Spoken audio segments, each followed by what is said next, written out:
नमस्कार, बहुत स्वागत है सभी दर्शकों का। मैं मीरा राजपूत। अब दिल्ली की राजनीति शीश महल वर्सेस राजमहल तक आ चुकी है। लगातार एक के बाद एक बयान निकल कर के सामने आ रहे हैं। नरेंद्र मोदी वर्सेस केजरीवाल के तौर पर दिल्ली की सियासत को देखा जा रहा है, क्योंकि आम आदमी पार्टी को बीजेपी ने घेरा और ये सवाल किया कि शीश महल कैसा है अरविंद केजरीवाल जी का। उसी पर ही आम आदमी पार्टी ने अब उल्टा घेर लिया है और साफ तौर पर कहा कि हम अपना शीश महल दिखाएंगे, यानी कि दिल्ली की मुख्यमंत्री का शीश महल दिखाएंगे कि उसमें क्या है क्या नहीं। पर मोदी जी उसके बाद दिखाएं, ये गारंटी दे। और राजनीति इतनी बढ़ी कि आज पूरे दिन इस मुद्दे पर पारा हाई रहा है। उसके साथ साथ दिल्ली की जनता भी ये तमाम खबरें देख रही है। क्या मूड मिजाज बना रही है, क्योंकि कल ही चुनावी तारीखों का ऐलान हुआ है। 5 तारीख को यही जनता मतदान करने जाएगी और 8 तारीख को नतीजे निकल करके सामने आ जाएंगे कि अगले 5 साल के लिए ये जनता किसको पसंद करने जा रही है। और दिल्ली की बात हो और मफलर वाले नेताजी के बारे में बात ना हो, ये कैसे हो सकता है, तो उनकी भी चर्चा करेंगे। तो इस समय हम हैं बुराड़ी में और बहुत सारे लोग हैं, उनसे बातचीत की शुरुआत करते हैं। सबसे पहले आपसे करती हूँ कि शीश महल हो या राजमहल हो, जनता का महल कहाँ गया, ये बताइए। सवाल ये है, और जनता क्या सोच रही है इस बार? जनता का महल जो है ना, हाँ। अरविंद केजरीवाल जी दिल में बसा के बनाए हुए हैं। अच्छा। जनता की महल अरविंद केजरीवाल ने खुद बनाया, 200 यूनिट गरीबों को बिजली फ्री देकर। और खुश हैं आप? खुश हैं? बिल्कुल खुश हैं। उनके आने से दिल्ली की स्वास्थ्य व्यवस्था मजबूत हुई है। दिल्ली के कच्चे कॉलोनी में आप जाएंगे तो सीवर बिछ रहा है, तो ये सारे दिल्ली के स्कूल अच्छे हुए। तो ये तो राजमहल के जैसे स्कूल बनवाया उन्होंने।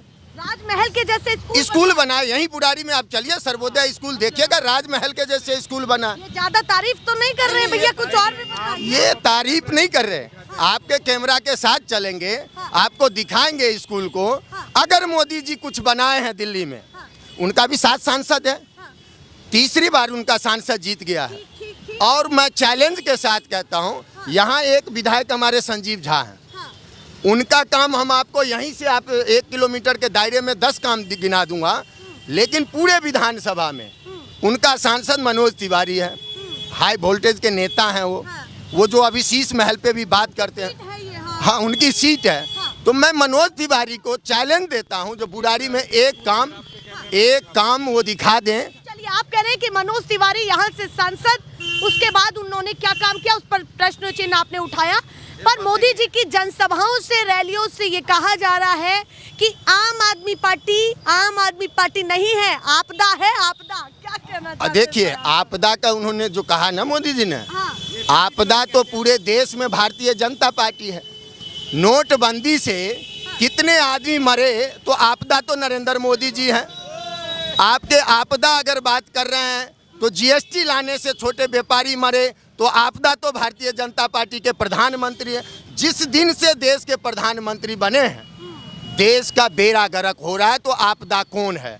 अगर नहीं लगता कि प्रभाव है उनका दिल्ली में? दिल्ली में तो कोई है नहीं कि भैया मैजिक चल जाएगा। आप बिना दूल्हा का बाराती लेके आओगे तो बाराती पिटता है। तो दिल्ली में भाजपा के पास में दूल्हा नहीं है, तो जो बिना दूल्हा के किसी के दरवाजे पे आप बाराती बन के जाओगे, तो दिल्ली वाले इतना बेवकूफ थोड़े ना है। दूल्हा चाहते हैं, पहले दूल्हा चाहते हैं, नाम क्लियर करें। पर भैया बारात पर भरोसा कर लीजिए। क्योंकि सवाल सुने, क्योंकि जिम्मेदार लोग उसमें है कि भैया दूल्हा ले ही आएंगे खोज खाज के कहीं ना कहीं से। अच्छा, आप दूल्हा बता रहे हैं, जो महिलाओं को गाली दे रहा है वो दूल्हा रमेश बिदुरी, या गोली मारो वो दूल्हा प्रवेश वर्मा? तो उन्होंने कहा, तो जिनको खेद है मैं उन शब्दों को वापस लेता हूँ ऐसे। अच्छा, पहले उन्होंने लोकसभा पार्लियामेंट में लोकतंत्र के सबसे बड़े मंदिर में उन्होंने बदतमीजी किया, उसके लिए खेद मांगा उन्होंने।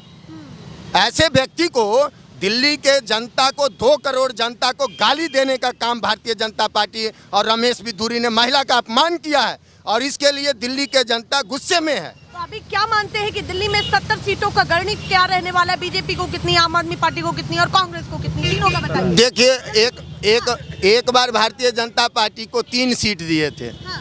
दूसरे बार गलती से 8 आ गया। गलती से नहीं भैया, जनता ने पसंद नहीं, मैं कह रहा हूँ गलती से आ गया था। इस बार जो है ना, एक स्कूटर का सरकार फिर बनेगा भारतीय जनता पार्टी को, जो स्कूटर पर 3 आदमी जाएंगे। ठीक है, स्कूटर पर 3 आदमी जाएंगे। 3 आदमी वो जाएंगे। 3 कौन लगे हैं आपको? लेकिन वो चालान कटने के डर से इस बार 2 ही आएगा।